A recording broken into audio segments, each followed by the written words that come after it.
Hello my dear friends, कैसे हैं आप सभी? कैसे हैं? मस्त हैं? चलिए, भगवान की कृपा आप सभी पे बने रहे माय फ्रेंड्स। दोस्तों, आज हम आपके लिए सब्जेक्ट वर्ब एग्रीमेंट में कुछ इम्पॉर्टेंट कॉन्सेप्ट लेकर के आज आया हूँ दोस्तों, और बहुत ही बेहतरीन कंटेंट है। नाउन को हमने बहुत अच्छे से पढ़ा, अब प्रोनाउन से भी रिलेटेड कुछ कॉन्सेप्ट है जिसको आज हम इस लेक्चर में पढ़ लेंगे दोस्तों, और बहुत ही ज़्यादा इंपॉर्टेंट कॉन्सेप्ट है दोस्तों। आप उसको ध्यान से देखिए, बहुत शानदार तरीके से समझ में आएगा। पहला कॉन्सेप्ट हमने यहाँ पर लिखा हुआ है दोस्तों। जी हाँ, मैं जिस कॉन्सेप्ट की बात कर रहा हूँ माय फ्रेंड्स, वो कॉन्सेप्ट आपका संबंधित है, आप यहाँ देख सकते हैं, प्रोनाउन से। किससे संबंधित है? प्रोनाउन से संबंधित है दोस्तों। और प्रोनाउन में कॉन्सेप्ट नंबर 1 की बात करूं, ध्यान दीजिएगा, कॉन्सेप्ट नंबर 1 की बात करूं कि अगर सेंटेंस में हमको वर्ब नज़र आ जाए, वर्ब दोनों हो सकता है दोस्तों, वर्ब हेल्पिंग वर्ब भी हो सकता है और वर्ब मेन वर्ब भी हो सकता है। मेन वर्ब उसे कहेंगे जिसमें एक्शन होगा, और हेल्पिंग वर्ब उसको कहेंगे जिसमें कोई एक्शन नहीं होगा। तो वर्ब में दोनों चीज़ें आ सकती हैं, आपका हेल्पिंग वर्ब भी आ सकता है माय डियर, और आपका मेन वर्ब भी आ सकता है। बस इतना आपको ध्यान देना है कि अगर किसी सेंटेंस में वर्ब नज़र आता हो और वर्ब के ठीक पहले कोई भी प्रोनाउन, मैंने कहा माय फ्रेंड्स, कोई भी प्रोनाउन अगर नज़र आता है तो वो हमेशा सब्जेक्टिव केस में होगा। यशस्वी का मतलब सब्जेक्टिव केस, और वर्ब के बाद अगर कोई भी प्रोनाउन नज़र आता है तो वो ऑब्जेक्टिव केस होगा। आप यहाँ देख लीजिए, यशस्वी का मतलब दोस्त सब्जेक्टिव केस। जी हाँ, यहाँ हमने क्या लिखा माय फ्रेंड्स? Subjective case. और अगर मैं इसकी बात करूं तो ये ऑब्जेक्टिव केस।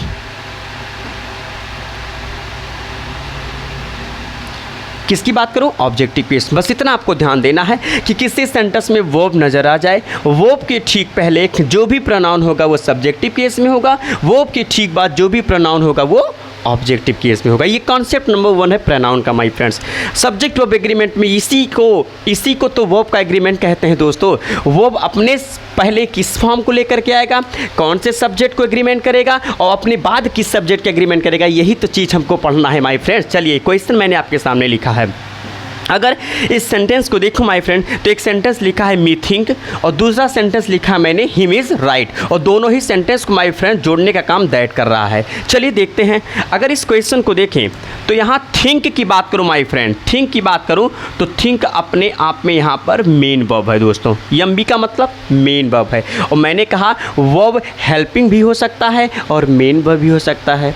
अब यहाँ देखिए, मेन वर्ब के ठीक पहले दोस्तों यहाँ क्या लिखा है? मी, और हम जहाँ तक जानते हैं मी ऑब्जेक्ट है आई का, यानी आई सब्जेक्टिव फॉर्म है, आई सब्जेक्टिव केस है और मी उसका ऑब्जेक्टिव केस है। यानी मी जो यहाँ लिखा है माय फ्रेंड्स, ये ऑब्जेक्टिव केस है, और चूंकि वर्ब के पहले देखिए, वर्ब के इधर जो होगा, वर्ब के ठीक पहले जो होगा वो सब्जेक्टिव केस में होगा, यानी मी यहाँ पर गलत है, इसको मुझे सब्जेक्ट बनाना होगा माय फ्रेंड। तो मी की जगह हम क्या लिखेंगे? आई। तो ये क्या हो गया? आई थिंक होगा। वर्ब के पहले जो भी प्रोनाउन होगा वो हमेशा सब्जेक्टिव केस में होगा माय फ्रेंड्स। आगे की क्वेश्चन की बात करते हैं। आगे क्या लिखा है? Him is right. इस क्वेश्चन को देखो तो यहाँ इज को देखेंगे तो यहाँ पर माय फ्रेंड्स इज यहाँ पर काम कर रहा है हेल्पिंग वर्ब का, और पहले ही मैं बताया हूँ कि हेल्पिंग वर्ब के ठीक पहले जो भी प्रोनाउन होगा माय डियर वो हमेशा सब्जेक्टिव केस में होगा। ये वर्ब है, वर्ब के ठीक पहले यहाँ हिम, और हिम ऑब्जेक्ट है किसका? हाँ, हिम का, यानी हिम यहाँ जो लिखा है माय फ्रेंड्स वो ऑब्जेक्ट है, और वर्ब के पहले है, वर्ब के इधर है, तो वर्ब के ठीक पहले इधर जो कुछ भी होगा माय डियर वो हमेशा सब्जेक्टिव फॉर्म में होगा। यानी यहाँ हिम को हमें हटाना होगा और इस हिम का मुझे सब्जेक्टिव फॉर्म लाना होगा माय डियर, अर्थात यहाँ मुझे ही करना होगा। यानी आंसर हमारा क्या तैयार होता my friends? I think that he is right. उम्मीद करते हैं कि आपको बहुत अच्छे तरीके से समझ में आ रहा होगा। चलिए, एक क्वेश्चन और मैं आपके सामने राइट करता हूँ, ध्यान दीजिएगा। एक क्वेश्चन मैंने आपके सामने लिखा माय फ्रेंड्स, राम कार्ड आई। इस क्वेश्चन में आप बताइए क्या करेक्शन हो सकता है? हाँ, आप तुरंत दिमाग लगा सकते हैं, तुरंत दिमाग लगा सकते हैं माय फ्रेंड कि इस क्वेश्चन में अगर देखा जाए तो यहाँ लिखा है राम, और इस कार्ड की बात करूँ माय डियर तो यहाँ लिखा है कार्ड, और कार्ड अपने आप में माय डियर मेन वर्ब है। और मैंने कहा कि वर्ब के रूप में चाहे हेल्पिंग वर्ब आए और चाहे मेन वर्ब आए माय डियर, हमेशा इस चीज़ को याद रखना कि वर्ब के इधर पहले सब्जेक्टिव केस, उधर जो भी होगा वो ऑब्जेक्टिव केस होगा। तो अगर मैं इस वर्ब की बात करूँ माय डियर, तो इस वर्ब के ठीक बाद यहाँ क्या लिखा है, आई। और आप यहाँ देख सकते हैं आई अब की बार किस रूप में है माय डियर, सब्जेक्टिव रूप में है। लेकिन वर्ब के उधर जो कुछ प्रोनाउन लिखा होगा वो हमेशा कौन से फॉर्म में होगा, ऑब्जेक्ट फॉर्म में होगा। यानी माय फ्रेंड्स यहाँ आई कहना गलत होगा, इस आई की जगह हम क्या कहेंगे, मी कहेंगे। यानी हमारा आंसर क्या जस्टिफाई होगा my friends, Ram called me. समझ में आया माय फ्रेंड्स? अगर क्वेश्चन समझ में आए तो एक काम करिए, पहले कॉन्सेप्ट नंबर 1 को राइट कीजिए, फिर मैं आपको अगले कॉन्सेप्ट के साथ मिलता हूँ। जल्दी से इसको नोट करें माय डियर।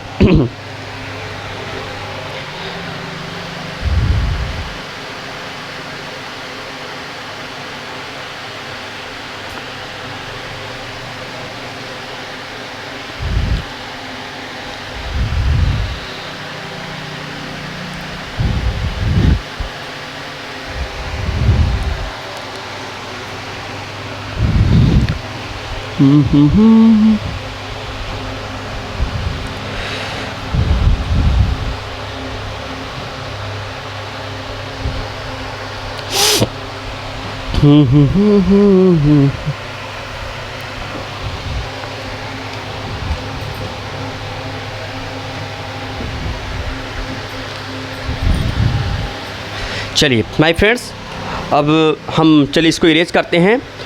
और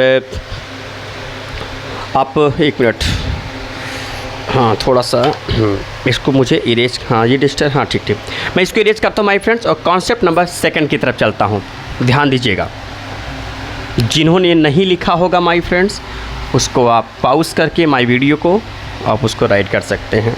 चलिए नेक्स्ट क्वेश्चन क्या कहता है, नेक्स्ट कॉन्सेप्ट क्या कहता है उसको समझने का प्रयास करते हैं। कॉन्सेप्ट नंबर 2 है माय डियर, बहुत ही इंपॉर्टेंट कॉन्सेप्ट बता रहा हूँ, ध्यान दीजिएगा। जी हाँ, बहुत ही इंपॉर्टेंट कॉन्सेप्ट है आप सभी के लिए, दिमाग लगाइएगा माय फ्रेंड्स। कॉन्सेप्ट नंबर 2 क्या है, आओ समझते हैं। कॉन्सेप्ट नंबर 2 ये है माय डियर कि अगर किसी सेंटेंस में हमको प्रोनाउन नज़र आ जाता है, अगर किसी सेंटेंस में हमको क्या नज़र आ जाता है माय डियर, प्रोनाउन। नहीं, एक काम करता हूँ, मैं ऐसे लिखता हूँ, ध्यान दीजिएगा। अगर किसी सेंटेंस में हमको सबसे पहले नज़र आता है कोई प्रेपोजिशन, कुछ बच्चे इसको प्रीपोजिशन पढ़ेंगे, तो माफ़ कीजिएगा ये प्रीपोजिशन नहीं है माय फ्रेंड्स, प्रेपोजिशन। मैंने किसी लेक्चर में बताया था कि अगर किसी भी वर्ड में ओ नज़र आता है तो ओ की साउंड प्रायः ओ ना हो करके आ होगी। जैसे मैं बोलूँ आप बड़े हॉट लग रहे हो, तो यहाँ HOT को होट नहीं पढ़ेंगे, हॉट पढ़ेंगे। हाँ हेलो भैया, समझो बाबू। चलो आगे देखते हैं। तो मैंने कहा बेटा कि किसी भी सेंटेंस में यदि हमको प्रेपोजिशन नज़र आ जाता है, क्या नज़र आ जाता है, प्रेपोजिशन नज़र आ जाता है, और उस प्रेपोजिशन के बाद मेरे प्यारे बच्चों हमको प्रोनाउन नज़र आ जाता है। जी हाँ, उस प्रेपोजिशन के बाद हमको क्या नज़र आ जाता है, प्रोनाउन नज़र आ जाता है। तो मेरे प्यारे बच्चों, अगर हमको, मैंने कहा अगर हमको सेंटेंस में प्रीपोजिशन नज़र आता है, अगर हमको सेंटेंस में प्रीपोजिशन नज़र आता है तो याद रखना प्रेपोजिशन के बाद माय डियर जो भी प्रोनाउन आएगा वो हमेशा ऑब्जेक्टिव केस में होगा। क्या फिर से मैं OC का मतलब लिखूं? अभी मैंने बताया OC का मतलब ऑब्जेक्टिव केस। याद रखना कोई भी सेंटेंस हो, अगर सेंटेंस में कोई प्रेपोजिशन नज़र आता है, उसके बाद कोई प्रोनाउन नज़र आता है माय डियर, तो प्रोनाउन हमेशा ऑब्जेक्टिव केस में होगा। चलिए एक क्वेश्चन समझने का प्रयास करते हैं। जैसे मान लिया एक प्यारा सा क्वेश्चन हमने लिखा टू आई, ठीक, to I this question is easy.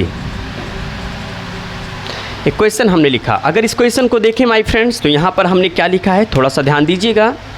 हमने लिखा है to I this question is easy. अगर इस क्वेश्चन को देखें तो यहाँ देखिए सबसे पहले हमको नज़र आ रहा माय फ्रेंड्स टू, और मैंने कहा ना ये भी आपको मालूम होगा कि टू की बात करें माय फ्रेंड तो टू अपने आप में एक प्रेपोजिशन है, टू अपने आप में एक प्रेपोजिशन है माय फ्रेंड्स। और अभी मैंने बताया कि प्रेपोजिशन के बाद जो भी प्रोनाउन नज़र आएगा वो हमेशा ऑब्जेक्टिव केस में होगा।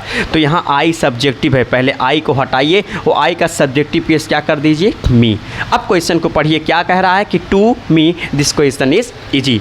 माय फ्रेंड, आपको इतना मालूम है कि जब भी हम सेंटेंस की बात करते हैं तो सेंटेंस में मेन रूप से 3 फंक्शंस हमारे सामने निकल करके आता है। पहला ग्रुप ऑफ वर्ड्स, दूसरा कंप्लीट मीनिंग, और तीसरा अरेंजमेंट ऑफ वर्ड्स। ना ना ना, एंगेजमेंट नहीं बाबू, ना ना ना ना, एंगेजमेंट नहीं, अरेंजमेंट ऑफ वर्ड्स। तो अरेंजमेंट मतलब वर्ड को क्रम में करना ही अरेंजमेंट कहलाता है। आप खुद बताइए, अगर मैं इस क्वेश्चन को ऐसा पढ़ूं कि to me this question is easy, तो क्या ये कहना सही लग रहा है? नहीं। अगर इस क्वेश्चन को दोस्तों, इस क्वेश्चन को मैं कुछ यूँ लिख दूँ, इस पोर्शन को यहाँ से, ध्यान दीजिएगा, इस पोर्शन को माय फ्रेंड्स यहाँ से उठा करके मैं यहाँ लास्ट में कर दूँ, तब पढ़ने में क्या हो जाएगा, this question is easy to me. अगर मैं लास्ट में कर देता हूँ माय फ्रेंड, तब हमें लगता है आंसर हमारा ज़्यादा सुंदर लगेगा कहने में, this question is easy to me, है ना। तो इसका मतलब अगर प्रेपोजिशन की बात कोई भी प्रोनाउन सेंटेंस के पहले नज़र आ जाए तो उसको हम उसकी ऑब्जेक्टिव फॉर्म में चेंज करके उसको सेंटेंस के अप्रोप्रिएट जगह पर सेट कर सकते हैं। ऐसा नहीं कि हवा में कोई चीज़ आप ले जा करके लास्ट में लिख दीजिए, ऐसा नहीं माय फ्रेंड। उसके भी रूल्स और रेगुलेशंस होंगी, सेंटेंस के अकॉर्डिंग जहाँ उसका प्लेस होगा उस प्लेस पे उसको ले जा करके हम सेट कर देंगे माय डियर। तो समझ में आया होगा, और इसको राइट कीजिए। और भी कुछ चीज़ें हैं प्रेपोजिशन से रिलेटेड, आपको बता रहा हूँ, पहले इसको आप राइट कीजिए माय फ्रेंड।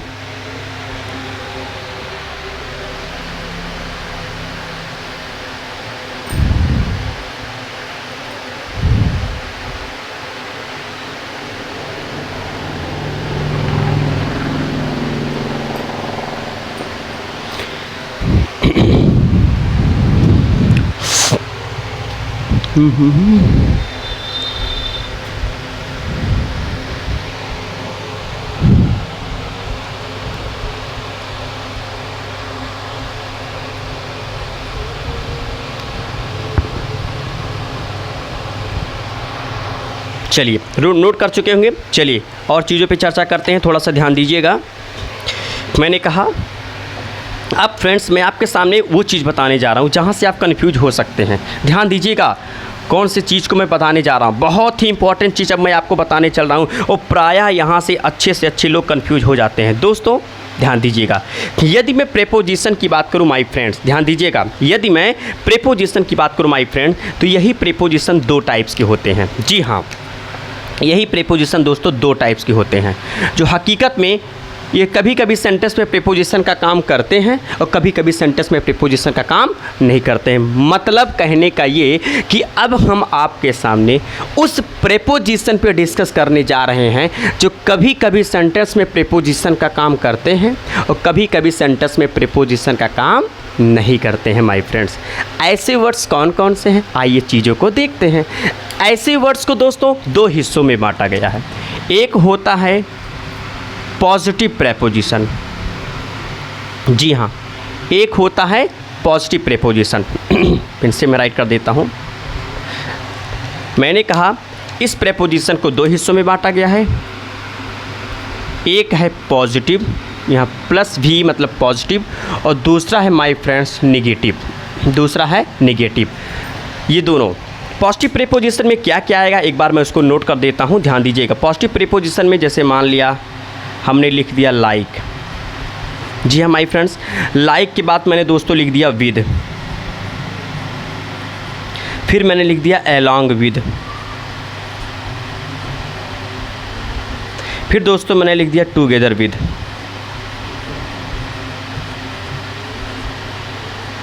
जी हाँ माय फ्रेंड्स, क्या राइट कर दिया, टुगेदर विद। अगर ऐसे वर्ड्स किसी भी सेंटेंस में नज़र आते हैं तो माय फ्रेंड्स याद रखिएगा ये प्रेपोजिशन का काम सेंटेंस में करते हैं। और अगर ये सेंटेंस में प्रेपोजिशन का काम कर रहे हैं माय फ्रेंड्स, तो याद रखना इनके बाद हम हमेशा जो भी प्रोनाउन लाएंगे वो हमेशा ऑब्जेक्टिव केस में होगा। अभी मैं बताऊंगा इसको लर्न कैसे करेंगे। फिर दोस्तों अगर मैं नेगेटिव प्रेपोजिशन की बात करूं तो जैसे मैंने सबसे पहले लिख दिया अनलाइक। आप हेट भी कह सकते हैं, अनलाइक कह सकते हैं दोस्तों, या फिर एक्सेप्ट, EXCEPT, अनलाइक मैंने बोल दिया, एक्सेप्ट बोल दिया। इसके बाद सेव हो सकता है, आप जानते हो सेव कभी कभी सेंटेंस में वर्ब का भी काम करता है माय फ्रेंड, इसलिए मैंने कहा ना ये ऐसे वर्ड हैं जो फंक्शन के अकॉर्डिंग यूज़ किए जाते हैं। सेंटेंस में कभी कभी प्रेपोजिशन का काम करते भी हैं, कभी कभी नहीं करते हैं, आपको ध्यान देना होगा। सेंटेंस को पढ़ने से आप अच्छी तरीके से जस्टिफाई कर लेंगे। जब प्रेपोजिशन को एकदम डेप्थ में पढ़ लेंगे तो आपको सेंटेंस को देख कर के पता चल जाएगा माय फ्रेंड्स किसमें प्रेपोजिशन का काम कर रहा है या नहीं कर रहा है। तो मैंने अनलाइक लिखा माय फ्रेंड्स, इसके बाद क्या लिखा, एक्सेप्ट लिखा, सेव लिखा। हाँ, इसके बाद एक और प्यारा सा शब्द है एंड नॉट। जी हाँ, एंड नॉट। एंड नॉट के बाद एक और शब्द है दोस्तों बट। क्या है? बट। अब आपको मैं बता दूं इनको सेंटेंस में आप याद कैसे करोगे। इनको नेगेटिव प्रेपोजिशन बोलेंगे। अगर ये सेंटेंस में कहीं भी नज़र आते हैं ये सब, तो याद रखना इनके बाद जो भी प्रेपोजिशन आएगा माय फ्रेंड वो हमेशा ऑब्जेक्टिव केस में होगा। अब इनको याद कैसे करोगे, देखिए मैंने कहा कि प्रेपोजिशन के दो टाइप्स, एक होगा पॉजिटिव प्रेपोजिशन और दूसरा होगा नेगेटिव प्रेपोजिशन। पॉजिटिव प्रेपोजिशन आप खुद बोलते, देखिए यहाँ क्या लिखा है, पॉजिटिव। पॉजिटिव मतलब पसंद आना और नेगेटिव मतलब ना पसंद आना। अब एक चीज़ बताना दोस्त, हर इंसान के लाइफ में दो घटनाएं होती हैं। जैसे कोई इंसान आया और मुझसे बोला तो उस इंसान के प्रति मेरे लिए दो रेगुलेशन फॉलो आएंगे। मतलब वो इंसान जो कुछ भी मुझसे कहेगा माय फ्रेंड्स, इंसान जो कुछ भी मुझसे कहेगा उसके हिसाब से मेरे लिए दो चीज़ें ज़रूर नज़र आएंगी। या तो उस इंसान के द्वारा कही गई बातें मुझे पसंद आएंगी, या तो उस इंसान के द्वारा कही गई बातें मुझको पसंद नहीं आएंगी माय फ्रेंड। तो इस चीज़ को याद रखना। अब एक चीज़ बताओ, अगर कोई इंसान कुछ कहता है, अगर कोई इंसान कुछ कहता है तो आपके साथ उस इंसान के द्वारा की गई बातों का दो इफ़ेक्ट होगा। पहला, आपको उसकी बातें पसंद आएंगी और दूसरा, आपको उसकी बातें पसंद नहीं आएंगी। नहीं समझ में आया मैंने क्या कहा? सिंपल सी भाषा में समझिए दोस्तों कि अगर कोई इंसान आपसे कुछ कहता है तो किसी भी इंसान के द्वारा बोली गई बातें दो तरीके से ट्रीट में आती हैं। पहला, आपको उसकी बातें या तो अच्छी लगेंगी और दूसरा, आपको उसकी बातें अच्छी नहीं लगेंगी। अब दोस्तों अगर अच्छी लगेंगी तो उसको पॉजिटिव बोल दीजिएगा, मतलब पॉजिटिव थिंग्स मिलेंगे। अगर उसकी बातें आपको अच्छी नहीं लगेगी तो आप उसको किस थिंग्स में ले जाएंगे? नेगेटिव थिंग्स में ले जाएंगे माय डियर। अब समझिए, अगर सामने वाले की बात आपको पसंद आती है माय डियर, तो यानी वो कौन सा प्रेपोजिशन कहलाएगा? पॉजिटिव प्रेपोजिशन कहलाएगा। और दोस्तों यदि वो पॉजिटिव प्रेपोजिशन है तो आप कैसे याद करेंगे इसको? कहने का मतलब यदि सामने वाले की बातें आपको पसंद आती हैं तो सबसे पहले दोस्तों आप उसकी बातों को क्या करोगे? लाइक करोगे दोस्तों। सामने वाला या सामने वाले की बात आपको अच्छी लगी तो आप उसकी बातों को क्या करोगे माय फ्रेंड्स? पसंद करोगे, वो आपको अच्छा लगने लगेगा। और जब वो आपको अच्छा लगने लगेगा तो आप उसका साथ पसंद करोगे, मतलब उसके साथ रहने लगोगे। उसके साथ रहते रहते आप उसके और करीब जाओगे और एक दिन ऐसा आएगा कि हो गए हम एक दूजे के। माय फ्रेंड समझ रहे हैं ना? जी हाँ, अगर सामने वाली आपको पसंद आ गई है, हेलो, अगर सामने वाली आपको पसंद आ गई तो आप सबसे पहले उसको लाइक करोगे, फिर उसके बाद उसके साथ रहना पसंद करोगे, फिर उसके और करीब जाओगे, फिर लास्ट में बोलोगे जीना मरना तेरे सिंह हो गए एक दूजे के हम, यानी लास्ट में आप उसके एक दूजे के हो जाओगे। तो यहाँ से पसंद करना यानी लाइक करोगे, उसके साथ रहना यानी विद की बात कर रहा हूँ, उसके और करीब जाओगे यानी अलॉन्ग विद की बात कर रहा हूँ, फिर एक साथ हो जाओ, दोनों एक हो जाओगे यानी टुगेदर विद की बात कर रहा हूँ। तो इतना शब्द याद रखना, वो किस में चले जाएंगे? पॉजिटिव प्रीपोजिशन में। और इसी का उल्टा, अगर सामने वाले को आपकी बातें पसंद नहीं आती हैं माय डियर, तो सबसे पहले आप उसकी बातों को क्या करोगे? हेलो, क्या करोगे? उसकी बातों को अनलाइक करोगे। फिर उसके बाद उसको क्या करोगे? एक्सेप्ट कर दोगे। एक्सेप्ट माने एक्सेप्शन, उसको अपवाद के रूप में उसको त्याग दोगे। एक्सेप्ट का मतलब छोड़ देना, लिविंग आउट, उसको त्याग दोगे। उसको जब उसको छोड़ना चाहोगे, त्यागना चाहोगे, फिर भी वो आपका पीछा नहीं छोड़ेगा तो आप उससे बचना चाहोगे। से मतलब बचना, तब आप उससे बचने का प्रयास करोगे। और जब बहुत हो जाएगा तब उससे कहोगे एंड नॉट, और नहीं। लास्ट में जब आप प्रयास करोगे कि मैं उससे बचूं, फिर भी वो आपके करीब आएगा, तब उससे क्या कहोगे? एंड नॉट, और नहीं। फिर लास्ट में तब क्या बोल दोगे? बट मतलब मैं आपको समझाने के लिए बोल रहा हूँ माय फ्रेंड्स, उसको लास्ट में बोल दीजिएगा बट। इसका मतलब यहाँ से आप याद कर सकते हैं कि अगर कोई इंसान आपको पसंद नहीं आता है तो आप सबसे पहले उसको अनलाइक करोगे, फिर आप उसको छोड़ दोगे, फिर उससे आप बचने लगोगे कि अब ये मेरे पास ना आए तो मज़ा ही मज़ा है माय डियर। उसके बाद जब वो करीब फिर भी आता रहेगा तो उसको कहोगे अब नहीं और नहीं, फिर लास्ट में बोलोगे बट, मतलब अब दूर चली जाओ। तो इसका मतलब यहाँ से आप याद रखोगे कि अगर पसंद नहीं आता है तो अनलाइक करोगे, फिर उसको त्यागोगे यानी एक्सेप्ट करोगे, इसके बाद उससे बचोगे, इसके बाद लास्ट में बोलोगे एंड नॉट, इसके बाद फिर क्या कहोगे? बट। ये आपका नेगेटिव प्रेपोजिशन हुआ। अगर ये सेंटेंस में प्रेपोजिशन का काम करेंगे तो इनके बाद जो भी चीज़ आएगा वो ऑब्जेक्टिव केस में होगा। ये आते हैं तो इनके बाद जो भी चीज़ आएगा वो ऑब्जेक्टिव केस में होगा माय डियर। एक काम करिए, इसको जल्दी से आप नोट करिए, फिर मैं एग्जाम्पल देता हूँ, फिर आपको समझाता हूँ माय डियर।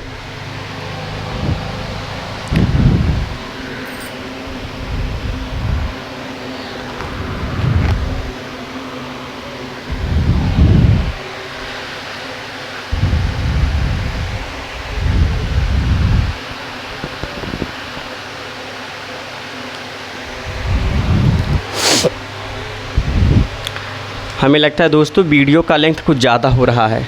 चलिए इसका एग्जाम्पल दे करके मैं क्लास को आज यहीं पर समाप्त करूंगा, और भी इसमें कुछ कॉन्सेप्ट हैं जिसको मैं कल के वीडियो में बता दूंगा माय फ्रेंड। तो इसको नोट कर लीजिए, फिर मैं चलिए 2-3 एग्जाम्पल आपको देने का प्रयास करता हूं माय फ्रेंड। चलिए नोट कर चुके होंगे, अब मैं रेज करता हूं दोस्तों। ओके चलिए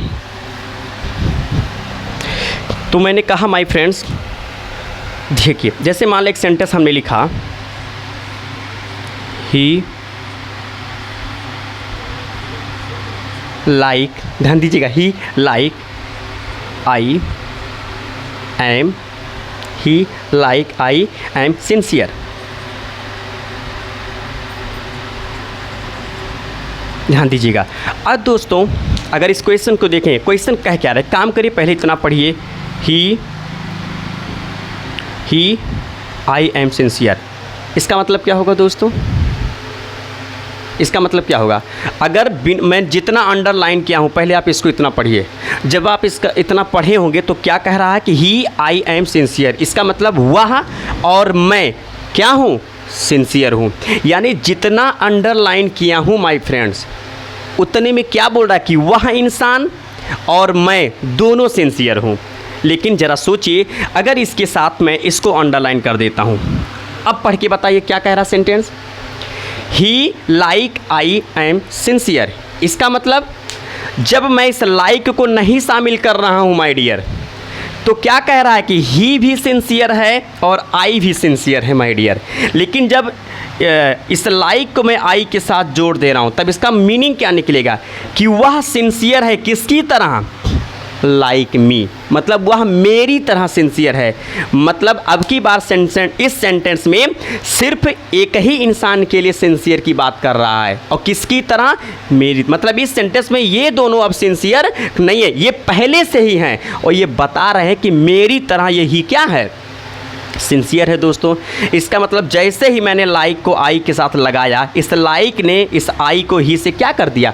अलग कर दिया। सेंटेंस को ध्यान से पढ़िए, अगर लाइक को नहीं पढ़ते हैं तो ही आई एम सिंसियर, मतलब ही भी सिंसियर है और आई भी सिंसियर है, अगर आप लाइक को नहीं बोलते हैं तब।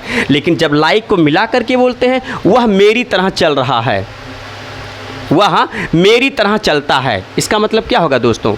जैसे मैं चलता हूँ वैसे वो भी चलता है। इसका मतलब इस समय वो मेरे साथ नहीं चल रहा, मैं उसके बारे में बता रहा कि वो मेरी तरह चलता है। तो उसी तरीके से जैसे मैंने लाइक को वाई से जोड़ दिया, अब इसके कहने का मतलब वह सिंसियर है किसकी तरह? मेरी तरह। यानी जितना मैं सिंसियर हूँ उतना वो भी है। इसका मतलब अब की बार लाइक आई को इससे अलग कर दिया। इस सेंटेंस में अब सिर्फ ये सिंसियर है, ये सिंसियर नहीं है। यानी इस पूरे सेंटेंस की बात करें दोस्तों तो लाइक शब्द यहाँ पर आई को रिलेट कर रहा है, रिलेशन बता रहा दोस्तों। और जहाँ रिलेशन की बात होगी माय डियर, वो हमेशा प्रेपोजिशन होगा।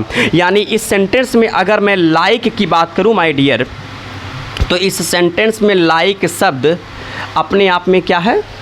प्रेपोजिशन है। और अभी मैंने कहा है ना कि प्रेपोजिशन के बाद जो भी प्रोनाउन आएगा माय डियर वो हमेशा ऑब्जेक्टिव केस में होगा। तो आई का ऑब्जेक्टिव केस क्या होगा दोस्तों? मी होगा। अब आप खुद बताइए, अगर मी यहाँ ऑब्जेक्ट है माय डियर, तो मी के अकॉर्डिंग यहाँ आई एम सही है। यहाँ आई के अकॉर्डिंग एम आया था, लेकिन पता लगा आई ऑब्जेक्ट है, तो इसका मतलब यहाँ जो वर्ब होगा वो इसके अकॉर्डिंग नहीं, वो इसके अकॉर्डिंग आएगा डियर। तो यहाँ ही के अकॉर्डिंग यहाँ क्या कहना सही होगा? इज कहना सही होगा माय डियर। अब इसका आंसर क्या तैयार होता है ज़रा पढ़ के बताइए। ही लाइक मी इज सिंसियर, यानी वह सिंसियर है किसकी तरह? मेरी तरह माय डियर। समझ में आपको आया?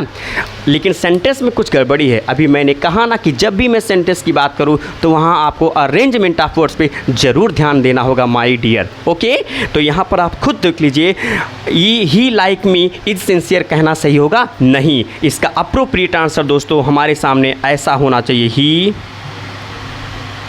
Is sincere like me. अब हमारा आंसर ज़्यादा जस्टिफाई कर रहा है my dear. He is sincere like me को मैंने लास्ट में कर दिया। अब यहाँ पर लाइक प्रेपोजिशन है और यहाँ ऑब्जेक्टिव केस है माय डियर। समझ में आपको आ गया होगा? अगर समझ में आ गया तो इस एग्जाम्पल को नोट कर लीजिए। और भी एग्जाम्पल हैं इससे रिलेटेड, और भी कॉन्सेप्ट हैं इससे रिलेटेड, जो हम उसको नेक्स्ट वीडियो में देखेंगे माय डियर। फिर आपके सामने एक और बेहतरीन कॉन्सेप्ट लेकर के आऊँगा दोस्तों। तब तक के लिए मेरे इस वीडियो को ध्यान से देखिए, अच्छे से नोट्स बनाइए। फिर आपसे मिलेंगे एक नेक्स्ट वीडियो में। तब तक के लिए good night my dear friends.